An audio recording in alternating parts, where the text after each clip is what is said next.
Hello and welcome to the marvellous show Game of Thrones. If you've never seen an episode before, I'm your host Steve, and during lockdown I had nothing else to do, so I thought I've never seen an episode of Game of Thrones, so I'm doing the entire series and I'm absolutely loving it, absolutely hooked. If you like Game of Thrones, please subscribe, like and comment and hit the bell, and you'll be updated every time I put something up. That's all that out of the way.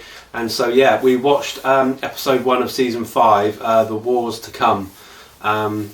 It's quite a slow episode, but then they always are at the beginning. The first couple of episodes kind of getting you into the swing of things again. But we started with a young Cersei, didn't know at the time, but a young Cersei walking through this forest, and they come across this like witch's hut, and she goes in there and wants to know her future from the witch. She has to give blood to the witch in order to know, and the witch says that she won't marry a Targaryen. Instead, she's going to marry Robert Baratheon. She'll have 3 kids, and they'll all have golden hair and golden shrouds, which to me means they're going to die. So it's going to be a bit of a shame. I mean, Joffrey would give a shit about, but you know, Tommen, he seems like a really nice kid. And as for the other one, I don't know how that's what's going to happen there, because they're not really following her story at all. So perhaps it might be just it might just come up that she's had an accident or something. I don't know. But we'll have to see on that, I guess. There was quite a bit of Cersei in this one. Her and Jaime were kind of mourning Tywin's body with the weird eyes, and it came out that Jaime was the one that had set Tyrion free, so Cersei wasn't too happy about that. And then Jaime said that now that Tywin's dead, everyone is going to be on them now, and I definitely agree. I don't think the Tyrells are going to be there much longer. Loras Tyrell's basically already said he wants to go back, so he doesn't have to marry Cersei anymore, which he never wanted to do anyway in the first place. So he can bugger off home, but Marge still wants to be queen, so she's still, I think, going to try and get with Tommen. But I don't think Cersei's going to allow that, because going back to the flashback again, the witch said that a prettier princess is going to come along and take her place as queen, and that's got to be Marge. It's definitely going to be Marge. So, or Dany. I didn't think of that. She could have lent Daenerys, couldn't she? Oh, anyway. Anyway, but I think it's supposed to be Marge. So I can see Marge, something bad happening to Marge soon, which I'm dreading, absolutely dreading, because we all know Cersei ain't going anywhere, so it's going to be Marge, isn't it? So yeah, a bit worried about that. And we found out that Tyrion and Varys went to Pentos, which is quite cool. We've been there before. And now Varys is basically trying to talk Tyrion round to go into Meereen to see Dany, to try and help her take King's Landing, which is brilliant. That's going to be an amazing storyline. That would be so cool. I don't quite know how Daenerys is going to react to Varys being there, considering that he was the one that got I can't remember his name again. Oh my god, that's terrible, isn't it? Anyway, so yeah, but Varys got a spy whose name I can't remember to spy on her, and as for Tyrion being a Lannister as well, I don't know how that's going to go down, but it's a brilliant storyline. I really hope that happens. In Meereen, we saw one of the Unsullied who was going to visit in one of the whorehouses, and I thought it was a really sweet scene where he didn't want sex or anything like that. He just wanted love and wanted a hug and wanted his sort of head stroked, and I thought it was really, really sweet. And then he got his throat cut. So there you go, good old Game of Thrones. And it was by like a rebel group that obviously aren't happy with the Unsullied being there. So Daenerys has sent out a load of Unsullied to try and find out, and Grey Worm to try and find out who it is that's murdering her soldiers. So that's going to be quite interesting. And also she's kind of the dragons, the other 2 dragons, starting to turn against her as well now, which I kind of thought might happen because the big one's just disappeared totally now. So yeah, I'm a bit worried about that now, because I think she's going to lose control of all 3 of them, in which case she's not going to have the dragons, which is a big deal. And Daario returned from Yunkai and has struck a deal with the masters there, that they're going to have a council of ex-slaves and ex-masters, I think. And but the deal was that they want the pit fighting to come back. And obviously Daenerys wasn't up for that at all, because that's basically where slaves just fight each other to the death. But Daario's actually kind of turning around to it now, where perhaps it might happen. We'll just have to see. I don't know. I'm quite surprised if she's okay with that.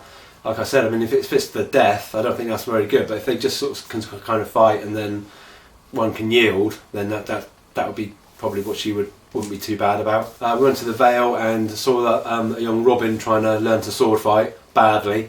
Yeah, that's not good at all. And Littlefinger and Sansa left. Can't remember where they were going, but they drove straight past every time. But they drove straight past Brienne and Pod, who were having an argument at the time, because Brienne basically doesn't want Pod with her anymore. I think she wants to continue her journey on her own, which I think is a real shame. But I don't see where he's going to go. I mean, he can't survive on his own anyway, so I'm pretty sure they're going to stick together for a while. And obviously what I thought was that if Brienne did find Sansa there and then, what could she offer her that she hasn't already got? I mean, she's probably safer now than she's been in years. And what could Brienne possibly bring to the table? I really don't know. So I don't know what's going to happen with Brienne now. No idea. And finally we're at the wall where Stannis has tried to persuade Jon to persuade Mance to take the knee, and in doing that, Stannis basically said that all the wildlings he'd give them land first of all, and he'd get them to fight for him to join his army, which would be can you imagine that? 100,000 army. And I'm sure he said he was going to take Winterfell, which confused me because I didn't think Winterfell was a thing anymore. But either way, I mean, they could take King's Landing with an army that size easily. But Mance just was not prepared to do it. I don't think it was pride. I think it was more of his principles, and the fact that it would look bad to all the wildlings that he was taking the knee. But I don't know. Given the choice, I think you've got to save your people, and I'm surprised that he didn't yield and just sort of say yeah, okay, and then let all the wildlings. They could have had land and everything. It would have been perfect. But instead, he opted to be burnt alive, which was pretty horrific. And during that, obviously, Melisandre was the one that lit it, obviously, and Jon thankfully shot him through the heart with an arrow, so he didn't have to go through the pain, because that's a horrible way to go. And Ghost is alive. Ghost is alive and well, and so's Thorne, which I'm not too keen about. Another thing is, what was the deal with kind of Thorne now? Because surely Tommen is still his king. Technically, he's still his king. They serve King's Landing, don't they?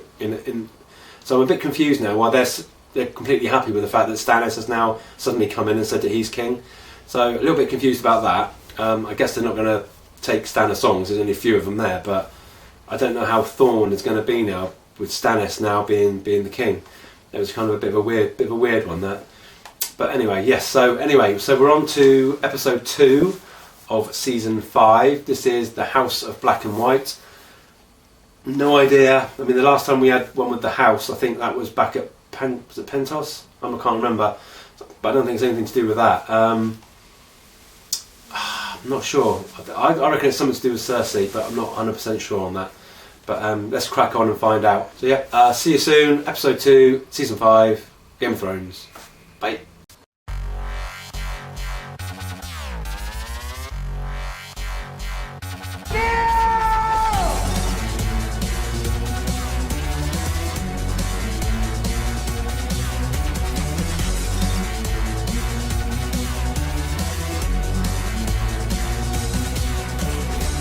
There are no men like me.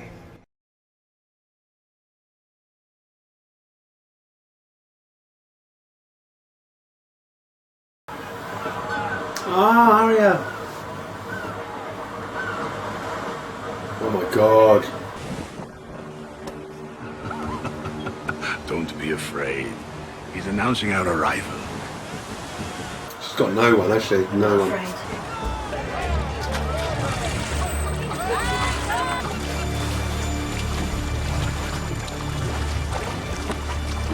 The House of Black and White. Ah. This is where you'll find the man you seek.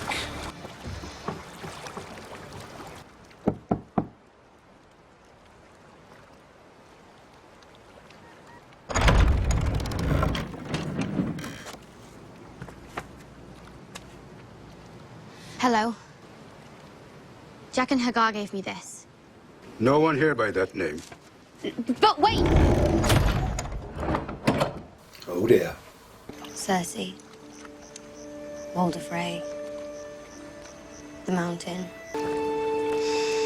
Don't throw it.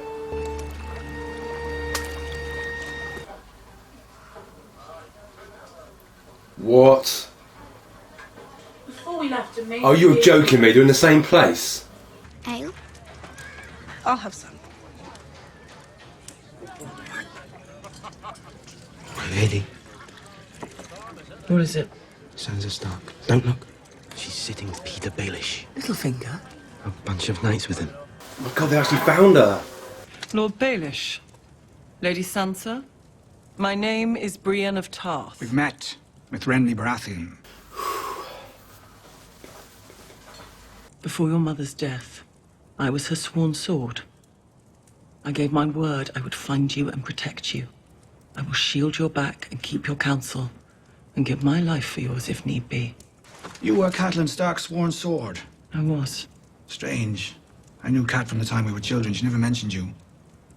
It was after Renly's murder. I married her Aunt Lysa shortly before my beloved's untimely death. We're family now, and you were an outsider. Please, my lady, if I could I explain. saw you at Joffrey's wedding, bowing to the king. Neither of us wanted to be there. You should leave. Man asked you to say something. Pod can't keep up. He's gonna fall. Pod's gonna fall, isn't he? Yeah. Oh.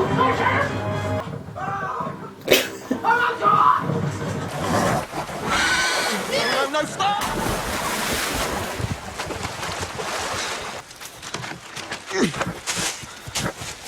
Guess that means you're unarmed.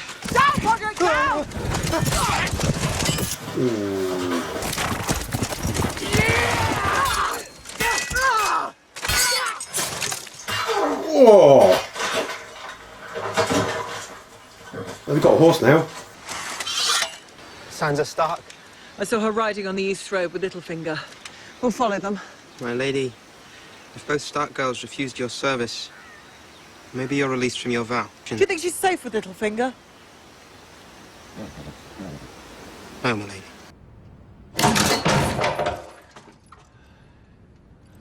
There are only two like it in the world. The one I'm wearing, the one I gave to Marcella. Our daughter's alone in Dawn, surrounded by people who hate our family. I will burn their cities to the ground if they touch her. Softer. What? Not so loud.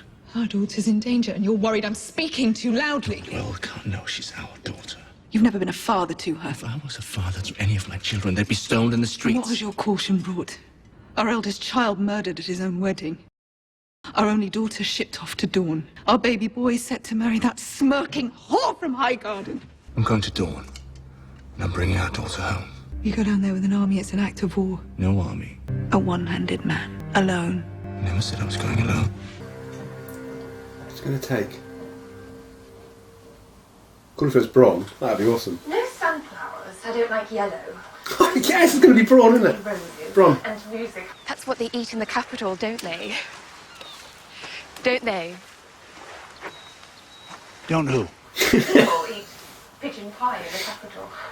Who's that? Jamie fucking Lannister. Just get on with it. On with what? What you here for? There's no way this little visit could possibly mean anything good for me. It's very good for you. Because you're going to come with me and help me with something important. And when we return, I'm going to give you a much better girl and a much better castle. You are my Is that Cersei's daughter? Oberyn was slain during a trial. He's from Deep Space Nine. That is no murder. Your brother. You don't have to remind me. He was my brother long before he was anything to you. Oberyn is dead. This Lannister girl skips about the water gardens, eating our food, breathing our air. Let me send her to Cersei. One finger at a time. But we do not mutilate little girls for vengeance. Ooh. I'm such a nerd. I loved him in Deep Space Nine.